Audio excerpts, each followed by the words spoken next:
Howdy, howdy, everyone. Welcome. I'm glad to be back with you post-hurricane down here in the Houston area. We had He's quite the alive. adventure. Yep, I made it. I made it through. But yeah, it's been an adventure down here, and lots of people still struggling with recovering.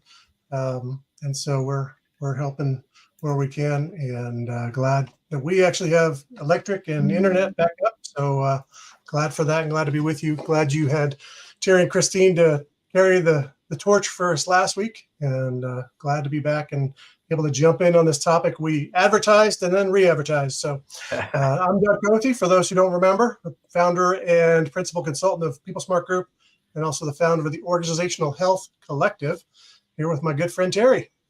And I'm Dr. Terry Wager with Generator Consulting, and I'm a member of the Organizational Health Collective, and it's just fun working with a group of people and connecting with a group of people. I had a private practice in psychology for clinical psychology for a number of years, and it was a very lonely experience when I made the change. One of the biggest reasons I made the change is because I wanted a group of people who I could work with, because we're better together. And so if you're looking to be a little bit better, find some people to do it together with. And if the Organizational Health Collective is that, then seek us out. Absolutely. Great way to put it there, Terry. Thanks. And we're thrilled to be here on a weekly basis, getting to talk about topics that have to do with both from the consulting side, consultants helping companies, but then even more importantly, probably from the company side, companies really having to process and work through, why is this going on? Why am I dealing with this? How do I change it? How do I adjust things? And we're diving into that on a weekly and daily basis. And so we'd like to get to share a little bit of the things that we're learning or know, or a little of our knowledge. So it's a great opportunity for us, and we hope it's a help to you. And so that's our goal. Today we're going to talk about agreement. And oh wait, we don't have alignment. Why are things not happening the way I expected? We all agreed what happened here. So is that what we're talking about? Because I'm not sure. I'm just kidding. Oh, see, we have no alignment here on the show. And so there is no alignment. This show is going sideways down the road. Right? I thought we agreed, Terry. What's the problem? That's right. We did agree. What gets in the way of meetings? What were we talking about that we agreed to? And honestly, that's the funny thing is that's actually exactly what we're talking about. And we do have alignment, by the way. We did talk about this before. We didn't just shoot from the hip like usual. No. And so I love this topic, and I think about, I was kidding about going down the road, but I think about that with cars where they don't have alignment, and they shimmy and shift all over the road. They wear the tires out. And funny enough, when we don't have alignment, that happens in relationships too, as they start to shimmy and shift. And people have different ideas. So what's on your mind about this? Well, as I think about it, I mean, some of the things I think about are just, one, the impact of it, right? It leads to what happens when we think we've agreed in a meeting, but we all leave. Is one, it leads to a politics and a backbiting, and well, that wasn't my idea. I wasn't in agreement with that. I don't care. So people leave a meeting and they're not really on the same page. They leave a decision made and they go, well, that's your decision. That's your problem. And they're not really committed. So it lacks commitment to the decision we made and we were going to go forward with. And we don't figure it out till down the line when people are sort of alligator arming it. They're not really going for it and trying to catch the ball in a sports sense, but instead they're just sort of putting forth a little bit of effort just to look like they're doing their job, but they're really not committed to the idea. And so that's one obstacle I see. And then the other I was thinking about the negatives of it is what it portrays is a lack of willingness to push in on each other. And so we're not willing to disagree in the meeting. And so we agree, but we're not actually all on the same page because we're just not willing to go there. I'm not willing to tell you, Terry, that I don't like your idea. And so I'm not Right. going to go there. Right. And it's funny. I have a couple of companies I'm working with, and I think about these in two different areas.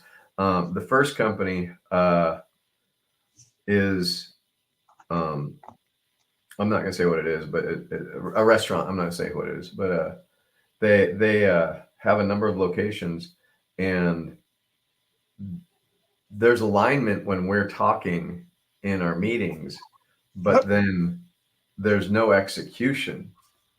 Yeah. And there's alignment and agreement, in fact. And so there's another underlying issue with that, and that is the fear of conflict. And so it's funny because, Doug, I agree with you 100%. This is exactly what we need to do, and this is exactly what we should be doing. And in fact, I want to do it 100% tomorrow. Not right now. We got to wait a week. We got to wait till the stars align and nobody's going to be mad at me. We'll work on that after I get these 15 things done first. Yes. And it's funny because it's a fear of conflict. And as a result, now I'm not taking the action I need to. I'm losing money. Yeah. I'm terrified that something bad or worse is going to happen. Meanwhile, I'm getting more and more resentful at the people that I'm dealing with that I need to take action with, but I'm so worried about the confrontation and how I'll look or how it'll be received or how things are going to play out that I'd rather just avoid it altogether. Yeah. Yep. And I have a client going through that, and it's hell. Man. Yep. Yeah, I was just thinking too, there's also times that I've seen where it's even beyond just the conflict, where people see their need for something and everyone will agree they need to do it. But the cost of it emotionally, the cost of it in terms of dealing with chaos or dealing with hard issues. And again, this fits with conflict, but it kind of presses even beyond that of, hey, I just don't want to pay that cost. I don't want to enter into that situation. And whether that be conflict with another person or I've got to drudge up all the crap that I got to deal with, and I don't want to deal with that. I'd rather just put my head down and keep going the way I'm going. Yeah. Yeah. And it'll sort itself out, hopefully. Right. Hopefully this will work out. But it works out the wrong way usually. Yeah. Yeah. And it's unfortunate, but that does happen. And it's really when we have agreement and we have alignment, but we don't have action behind it. Mm-hmm. It's not because we don't have alignment. Some they're right on board with it, but it's that fear of executing on it. And so while they're aligned, they can't move forward. And that's an emotional issue. I mean, it's fear. Yeah. And the reality is when that happens, we got to step into the fear and we got to step into the discomfort and we got to step into it anyway. And it's very difficult. And that's where, hand-holding comes in a little bit. And really, that's where, a lot of people have found a lot of value in working with me around that emotional issue, because the fact of the matter is everybody has that to one degree or another. And if you've ever procrastinated or you've ever hesitated or you've ever just tried to figure something out, those are 3 signs of fear getting in the way of progress. And what we do, well, I gotta strategize this more. I gotta figure it out. I've got to go back and think about it. And when we're doing that, we're actually talking ourselves out of the move forward. And we're really just biding time between dropping the hammer on an idea I'm afraid is going to be poorly received, or it's not going to work, or something like that. And so if I can think about it now, I don't have to actually do anything about it. And so I find that that's a big reason why we do fail to execute, even when we have agreement and alignment, we're on the same page. I just can't do it. Yeah. Yep. And then Well, the other thing that follows, if you have agreement and alignment and you can't pull the trigger, the next thing that follows is shame. And you start beating yourself up because you know what you should be doing and you're not doing it, and you can't allow yourself to step into that. And so we start beating ourselves up, which is, another problem all in itself that really, really needs to be addressed. Whether you find a therapist and go, what's going on with me? Or you find somebody like one of us that can walk you through it and go, let's have a little bit more faith and take care of business the way it needs to be, even if we're scared, and even if we're feeling like it's not going to work, or we're feeling inferior, or we're feeling powerless. Let's empower you by taking that step. Yep. And most often it takes care of itself. I think one of the problems with that is there are so many organizations that everything you just said is a conversation we don't want to have with the other people in the room. I don't want to talk about my feelings. I'm here to work. I don't care about I don't want to get down to that level. And so I don't want to get in that. And honestly, the deal is you're going to deal with the chaos and the difficulty now, or you're going to deal with it later in much bigger form. It's going to be exponential by the time you deal with it if you just ignore it and push it under the rug. And if we can't have that kind of conversation that says, hey, you know what is holding you back? Then we can't make a real decision and we can't really be aligned. And so we need that level of trust that says, hey, you know what? I can share that right now I'm fearful of this, or right now, I don't know what it is, but there's something holding me back emotionally about this idea. Even if we can't name it, we've got to be able to have that conversation within the room, because if we can't get down to that, then yes, we're all just going to be yes. Yes. I think my friend Doug froze. And so I completely agree, and I don't know what to do about this. But hey, we'll just keep going. So the other thing I think about that is very interesting is another of my clients had this issue where when they were looking at explaining what they did, they thought they were all on the same page, but every one of them agreed out loud. But when you ask them what they do and they ask them how they are doing their business or what they're doing, they all had different answers. And it was really interesting because the different answers, how that showed up was that my clients had they had a very, very high-powered client, and this is a construction company, and they were working for this high-powered client who does a lot of business with huge corporations. And they said, okay, so we don't understand your brand. And the interesting thing is the other my clients were like trying to explain it, and whenever each of the clients was talking about what they did and why they did it, they all had a little bit different answer. And their client said, see, that's the problem. You guys don't have a vision. And they do. And they just don't communicate it the same way. And they didn't really spend the time that I have suggested they spend on vision, or why we exist and how we behave and the promise of that they're delivering. And they thought they did. And this is really interesting, is every one of them thought they did this. And they thought that they were clear on why they exist as a business. They thought that they knew exactly what they did. They thought they had all of that they're presenting, and they have three different statements of what it is. And when this particular individual, he worked for a big movie corporation, asked him about it, he's like, this is why you guys aren't getting the business that you could be getting, which is 100% true. And then they came back to me, of course, and they go, oh, well, this is why we're not getting the business. And I said, I know. And we've talked about this. And you guys even agreed, but you've never really taken the time to get aligned on it. And so let's do this.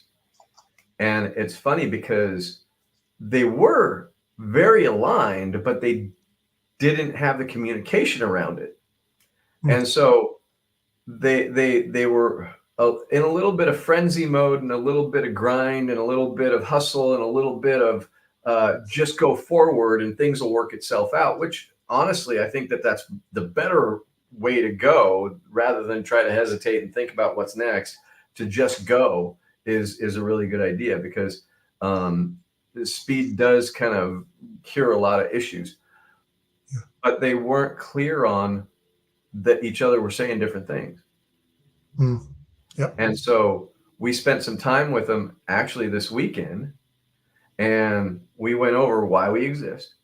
We went over how we behave. We went over what do we do, and we went over how we succeed. And it's funny because when we started doing that, well, let me say this. Before we started doing that, one of the team members is like, so the vision is the mission and the mission is the vision. And I'm not sure why we're going around in circles like this, but it's very confusing. And then people are talking about promise, and I don't know what this means. By the way, he was a person that bought into the company, and he's one of the people that is very, very strong with what he does in the company, but he hasn't ever really done any of that work because he's always been a boots on the ground kind of guy. So what he was joking about it, but he's like, no, in all seriousness, I really don't know what the difference is. I really don't know why it matters. And I really, this is one of the biggest frustrations I have is people keep telling me this and I don't know what it means. And so I spent a little bit of time explaining to him the idea of vision and North Star and why we exist is that thing that gets you up in the morning, and what do we do is really separated. It's what we actually are doing. And then the values, or for me, the behaviors that we value, what do we want to see from you, are the thing that kind of locks those two together. But the culture is all around why we exist and how we behave. And he's like, oh, okay, so where does promise fit in? And I was like, promise is the outcome that you're delivering. It has nothing to do with that. It has to do with, we promise that you're going to have this, that, and the other thing as a result of working with us. He's like, oh, okay, this all makes sense. And then he got on board. So he agreed, and then we got alignment, and then we got on board. And it was probably the fastest session of doing that. All three of them in this were amazing with it. And it was funny because we had a WG, we had an IE, and we had a DT. Right. And so together it was all widget. And watching this was amazing because they all played their roles of widget extremely well. And when they were coming up with things, the wonder was bringing up wonder, and the inventor was bringing up the inventor, and the discerner was getting up and leaving. He's like, I don't want to do this, but when you guys got it, let me know. And you know, he's a DT. He wants to discern and wants to have it down and done. And it's like he keep getting up and like, I can't handle what you guys are talking about. But he'd come back and go, oh, I like that. Oh, that's not quite right. Yes, that is. And so it was amazing to watch the working genius at play in this process. So if you ever had a chance to actually do working genius while you're doing 6 questions, it's amazing. But my bigger point that took 20 minutes is that they had what they thought was agreement, but they weren't aligned in how they talked about what they were doing, although they all kind of agreed, but they didn't know the importance of communicating alignment. Yep. That's good. Thanks, Terry. I missed part of that because my internet decided I shouldn't be on, but otherwise, I love the Yeah, kids. I know. And I was like, oh no, Doug's gone. Oh, I better take it over. The hurricane and its We did effect. not come to agreement or alignment on how to handle that situation. And so I was like, I Yeah, guess no, I'll talk. the But hurricane came back to bite me again. round two. Um, Right? Yeah. Yeah. so yeah, it's really interesting how this stuff shows up. So how have you seen just in the businesses you've worked with, or even in the collective, maybe Mhm. because we see that um, Yeah.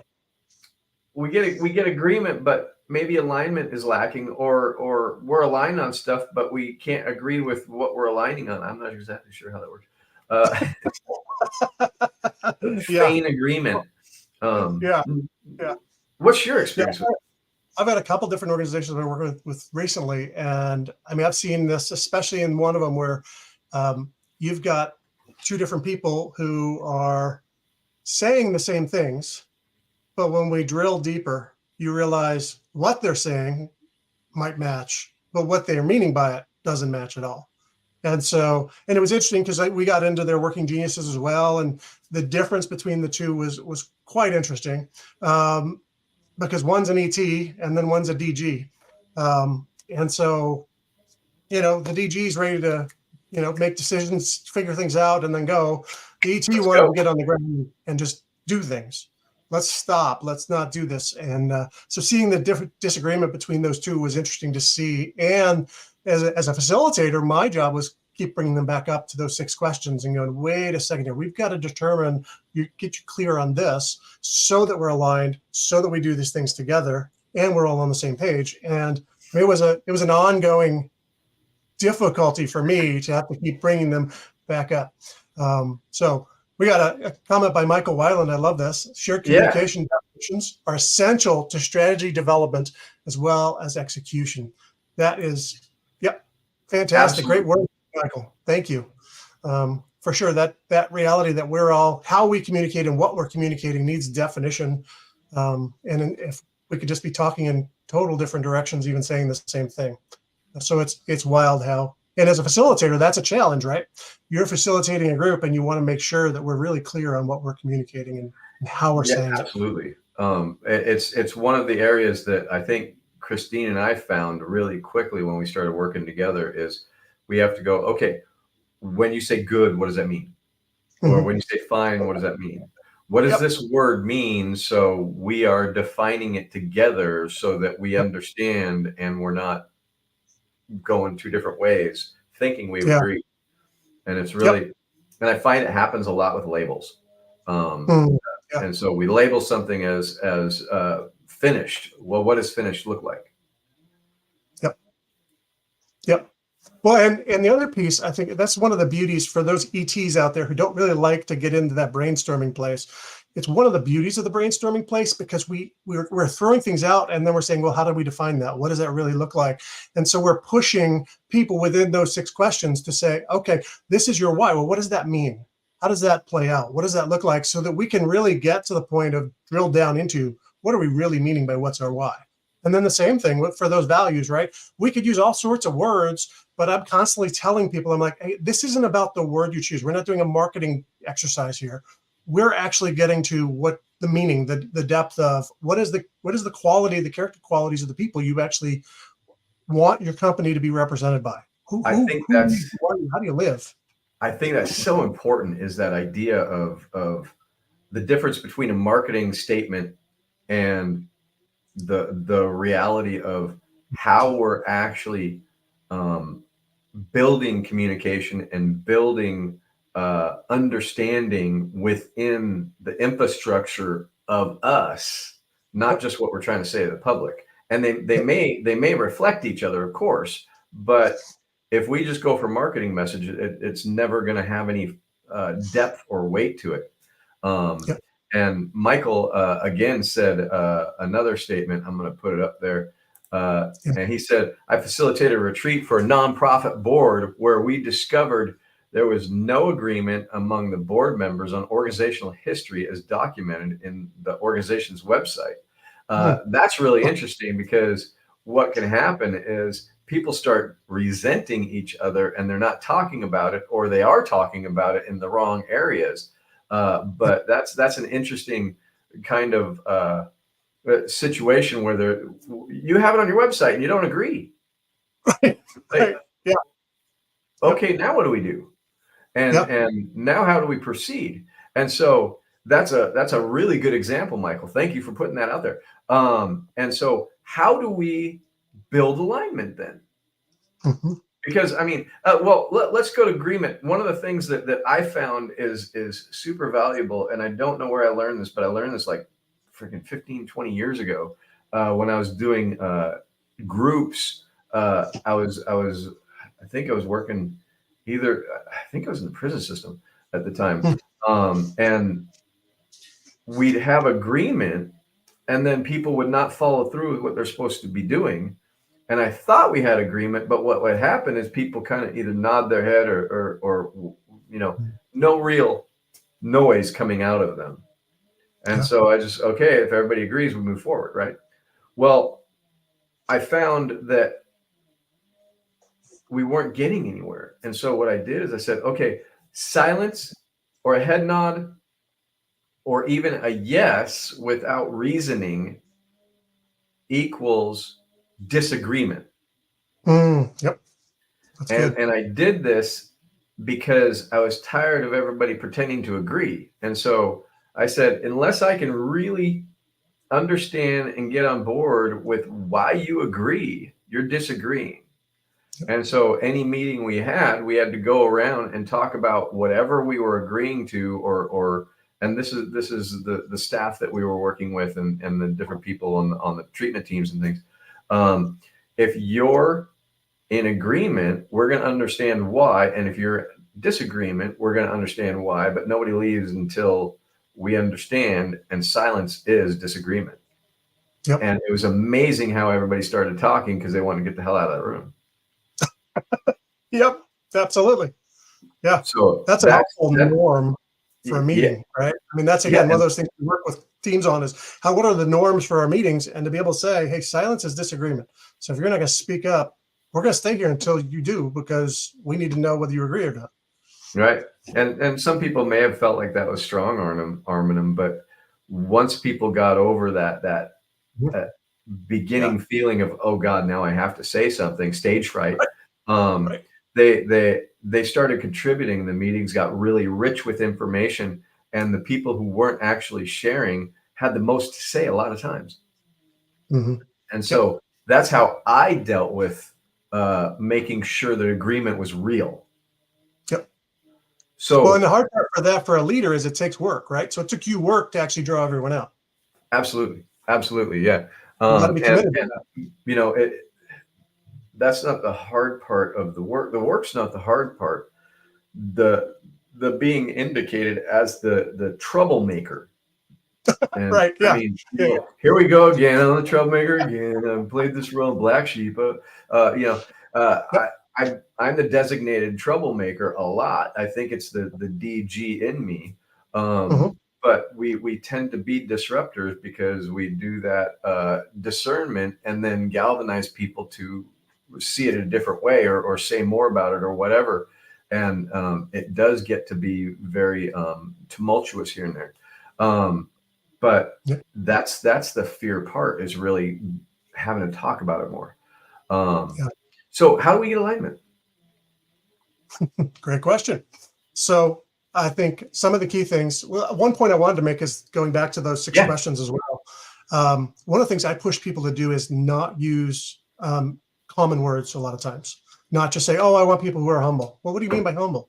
Right. And so I push them to say, okay, I want you to give me a short 2-3 word phrase, and then let's define it so that you're defining what this word means, because far too often we use a common word and then all of a sudden we're at different places, right? And so that's a difficulty. So getting to alignment really means we've got to talk at multiple levels, right? We don't need to just say we agree on a word or we agree on the basics of a decision, but we really have to press down into, are we then leaving here to do X, Y, and Z? Where are we at on this? What does this do? What does this mean that we agree to this? and pressing down further into it rather than just go, okay, we're all agreed, we're out. Yeah. And far too often, what we're looking for is we're pressing to agreement, and once we've got it, we want to move on, as opposed to, hey, do we really have? We're all on the same page. Yes, and it's I like that you're saying that, and that kind of went back to labels, especially with the idea of humble. Is like, okay, what is humble? What does humble look like to you? What does it look like to you? What does it look like to you? How do we know when humble is in the room? And I like that, and I think that that's also what we want to do is start looking at those 6 questions as a way to gain alignment. I think that's actually the business alignment tool. Yep. Yep. Yeah. Yeah. At a very high level, we've got to be there. And then the next piece, I think, is having a communication tool at the end of your meetings, right? Where you start thinking through, okay, what decisions did we make? What do we need to communicate? What do we need to not communicate? And then what do we need to process further or hold on to and continue to stew on? And as we do that, and then what actions do we have to take out of this, right? And so when we have those moments at the end where we really solidify and recap before we leave a meeting, everyone leaves on the same page much better, because we now know, hey, I've got to go communicate to my direct reports. These are the words I'm supposed to communicate. It's the heart of what I'm communicating. These are the actions we're going to take. And these are things we're not communicating yet or at all. And these are the things we really got to keep working through before we can really communicate it. And so now we don't go giving mixed messages down the line to everyone else in the group and everyone on our teams, but we actually have a marching orders. And so too many times a meeting ends without marching orders. Right. And I think that's the key piece, communication-wise in particular. Sometimes we have marching orders in terms of, oh, you do this, you do that, you do that. But we don't always have the clarity of what are we communicating? What does it look like? Who are we communicating to? Those kinds of things. So we just all walk out with that. Absolutely. And I think that, of course, tone and knowing how you're coming across when you're saying stuff like that, because it's funny when I'm talking to one of my clients, and I talked about them before, they're a little bit more fearful. And so I'm a little more forceful with them in saying, this needs to be done. Yep. This is what's got to happen. And then I'm like really hardcore, like, you got to fire them. You got to do this. You got to do that. Right. And then I go, okay, now, but when we're in the situation, yep, we don't go the way I'm talking to you about that situation. We go from a place of understanding and caring and helping them to understand that maybe it's time for them to move on or something like that. And we do it in the empathic way we want to receive it. But when we're looking at the business and we're looking at the numbers and we're looking at the pluses and minuses and what has to happen, it's cold. There's no emotion in it. We're just looking at the numbers and seeing that type of person, or that particular person, is not pulling their weight, and they haven't been for a while. And so we really need to be able to go, okay, that person needs to go. Now, that's in the decision-making process of what's going on with this business. They've cost us thousands and thousands of dollars. They're wasting money, they're stealing money, whatever they're doing. Okay, that's gone. Now we go out into facing the public, so to speak, and we are empathic and we are understanding. We are appreciative of where they're at, even if we were wronged in some way. And that happens a lot, is like, I'm wrong, so I'm going to go wrong you back. We can't do that. They're like, no, I'm wronged, and so we can't keep this going. But we appreciate where you're at and whatever you told yourself was a good idea to do for that. And be kind and be loving while we help them to find their next opportunity. Yep. That's a difficult thing. For sure. But it has to happen. And we have to realize that, in business, sometimes ending relationships is important. Yep. And people don't like to do that. And so communicate one way when you're really getting clear on what we need to do. Then how we need to present it, there's that empathic communication we want to have. Um, Mm, yeah. one So there's two levels you're talking about there: the what of what we're doing, but then the how. How do we execute that? Absolutely, How do absolutely, we carry that out? That's good. yeah. And well, and who are we? Who's our audience? Yep. Yep. Right? We're not yelling at an employee that's not performing. Right. We're we're talking to them and coaching them, and if they're not performing even after the coaching, then we're coaching them on next job. And Yep. so it's always a coaching conversation, and coaching them to maybe find what's really going to feed them, because sometimes Yep. it just doesn't work. um, Right. we got to look at that stuff, and we got to be aware of it. um, Yeah. For sure. and so I'm That's not good. sure how I got off on that, but it was important. I don't know either, but hey, it's good stuff. So that's all right. But yeah, I mean, there's that sense of as well recognizing. I think for so many leaders, when they make a decision like that, they just feel bad, or they feel shame, or they feel, and they fail to realize, okay, this person is not thriving at this job. There may be someplace better for them. So you're hopefully actually caringly releasing them to go find where they would thrive, because this Right. isn't it. And whether And, that's because they're not performing, or because they really don't meet your cultural, your values, and so they don't live up to that. That's that point where it's like, hey, there's a place that's a better fit for you, and this isn't it. And so right. let us help you expedite getting there, rather than saying, hey, well, we're just going to endure this for a long time. No, let's not do that. Let's help you get where you will thrive, and that's going to help us thrive as well. And so we can Yeah. have those caring, kind relationships and conversations with people even when they're leaving. I love the example of Alan Mullally, who would confront executives at Ford who've been there longer than he was, and they're like, "Well, I'm not getting on board with this," and he says, "Well, that's fine. We still love you. You can't work here, but we still love you." And it's just like, hey, I'm not at odds with you. I don't dislike you, but if you're not on board with where we're going, you can't work here. And when they And started to understand that particular thing, all of them stayed Hmm. for a while. Yep. And, Yep. and that was a very interesting thing. And Michael Whalen actually has another comment, and he says, "My firm fires one client every 4 or 5 years." Uh, is it the same client, or but bring them back on and fire them again? But the relationship stops being productive, and there's no realistic rescue option. Yeah, Hmm. absolutely. And it's funny because the client that I'm talking about, if you look at it, my client is not aligned.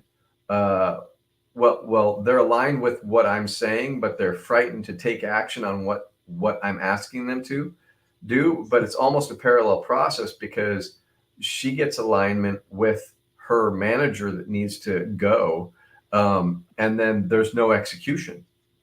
And so it's like, hey, there's a little parallel process here. The execution isn't happening on their end because they're not actually going to ever be the high performer we're looking for. My client is not executing because of the emotional impact. Yep. And so it's really interesting. I love Michael's reply there, just talking about how most executive rescue plans don't always, there's not change really usually, and it leads to a divorce, a separation, right? And I Yes. think there's a lot of truth in that. And I think that's part of, we go back to alignment. One of the reasons we want to work with an organization to get all of that clarity down and the alignment down is so you don't go through that. So you're actually doing your hiring process based on your clarity of who we are. And so we have alignment on the way in. We're not sitting there missing, and all of a sudden now we've got to go through a really expensive replacement process of an executive on the executive team, which is highly expensive. Instead, we want to say, hey, how are you actually, do you have your clarity in place, your culture in place, your why, and your how do we behave, your values, your core values that you say, these are non-negotiable. And so we want to make sure the person steps in here, gets it. And then the rest of it, that they understand, okay, what is your role? What do we do? And how are you going to fit in that? That's all vital to get before you ever cross the line of hiring. And Absolutely. that way we limit the amount of loss we have on the back end of having to change executives again and again, or change team members again and again. And Yes. so that's one of those places, the clarity, the alignment is vital. Otherwise, Absolutely. you're going to spend a lot of money for no reason. Absolutely. One of the other things that I have found is that when we get agreement and we think we have alignment, we forget to check to see how the progress is going. Mm. And so as a result, week 1, week 2, week 3, and we forget to go, how's that going? And Yeah. as a result, we don't have the change we're looking for at the speed we're looking for because we're not doing regular check-ins. And so Yeah. one of the things that Christine and I do when we're talking to these clients is really focus on what the deadlines is. And honestly, that's mostly Christine, her DT-ness. She really does bring that, okay, what's the time frame we're doing this in? And what's it gonna look like when we're done? And then really help them to stick to something by giving them a time, a date, and what it's going to look like when we have accomplished this. And I found that when we added that to working with our clients, especially in decision making, it makes it much easier to execute or to stay on track with the timeline. But the one thing that I was really impressed with was when we started asking them to talk about what it was going to look like when they did the activity, and really feel what it's going to feel like when you've got that accomplished. Is they started moving into the better feeling of that accomplishment rather than the fear of doing it. They'd be able to experience the freedom, the relaxation, because they don't have it in front of them. They can experience in their own mind the problem being gone. Okay, great. When are we going to do it by? And so it's a little bit of future pacing, what it's going to be like when you've accomplished this goal, what it's going to be like when you've accomplished this very, very difficult conversation you're going to have, and then how can we help you do that? Yeah. Well, I'm hearing you say that, and I'm thinking there's a help in that's a collaborative process, right? Because we can all come up with all the positives that are ahead. And so as we sit there and talk about that together, there's a momentum that builds toward that, right? And an emotional connection around it. And now, hey, that beauty is forming because we're all talking about it. We're all laying out ideas. We're all laying out thoughts. And so it's giving us a clear picture of, hey, what could this really look like? That's great. And I love, so folks, if you haven't heard us saying, again, Terry's example there of Christine's work of saying, hey, we got to have some accountability here. We've got to have, what is the plan? Where are the steps? Where are the check-ins? And I think, again, what does that talk about? It talks about clarity. We need to be really clear, both from the top of why do we exist? What do we do? Who are, how do we behave? Those sorts of things. But then that clarity continues to move down and get fleshed out more and more and more, that when we communicate, we've got to communicate with clarity that, hey, this is what we're doing. This is why we're doing it. This is how we're going to play that out at each level of the organization and at each level of decision making. And then leaving meetings, leaving those times together with others with a really clear path is vital. So those are key pieces of making sure, do we really have alignment, or do we just agree so we can get out of the room? So we can, because I mean, the common mantra is people hate meetings, right? And so people want to get out of them. And so but the push in is, hey, let's make them valuable. Let's make them worth some. Absolutely. And so I think that's a key piece. As we leave today, we want to leave you with that. You need clarity. And there's a lot of great people that can help. So a lot of times you need a facilitator to help you get started on that process because you're so ingrained in what you've been doing. And so I would just encourage you, if that's something that you see a struggle with your team on, reach out to one of us, reach out to someone else who could be a really helpful facilitator in that. If you need a connection through the Organizational Health Collective, we've got a lot of connections in a lot of areas. So if it's not us, it could be someone else as well. We can help connect with folks. So, absolutely. Our friend Michael Whalen, he's a great consultant as well. So thank you, everybody. Yeah. See you next time. See you next time. Have a great day.